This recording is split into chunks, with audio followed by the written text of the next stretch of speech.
question: how did Hawa, or Eve, may peace be upon her, come about? It's a very interesting question, and it has a beautiful answer.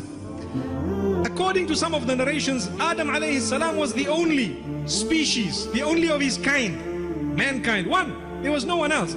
Naturally, he was feeling lonely because the angels, there are so many, there are so many, me, I'm only one. So he used to want company. He used to ask Allah for company, something that would grant him comfort. One day when he got up, he noticed someone looking very similar to him. A woman was given to a man as a gift after great prayer. MashaAllah. So we ask Allah subhanahu wa ta'ala really to make us from those who can appreciate that and who can understand it. Because many people forget this and they don't realize that this woman was actually a gift.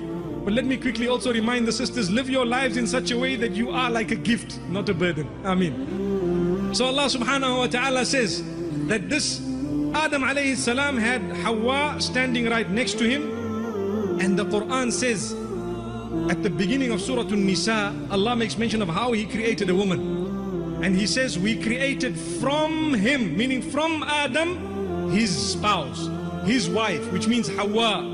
Now there are certain people who are embarrassed and they say, no, we weren't created from man. Well, why be embarrassed? We were created from dust, from soil. At least you were created from something which was already living. Allahu Akbar. Subhanallah. There is nothing embarrassing. We are there right now. Let's talk of where we are now. This is history. No need to deny a sahih hadith and no need to deny a verse of the Quran. Clearly it says this in the opening verses of Surah An-Nisa, that Allah created man and then He created a woman from the man. So the hadith of Abu Hurairah radiallahu anhu in Sahih al-Bukhari makes mention of the rib of Adam alayhi salatu wassalam. There is nothing wrong with being created from a rib. And when the hadith speaks about how a rib is bent and how the top of it is bent, and if you try to straighten it you might crack it, so be very, very careful how you treat your women. I think a lot of the women don't understand that hadith and they take it personally and they take it wrongly. They think it's an insult. Wallahi, it's not. All it is telling the men folk that be careful how you handle the women, be very kind to them, be very tolerant, and be very, very patient with them, because if you want to straighten them like a pin, you might end up cracking them, which is true.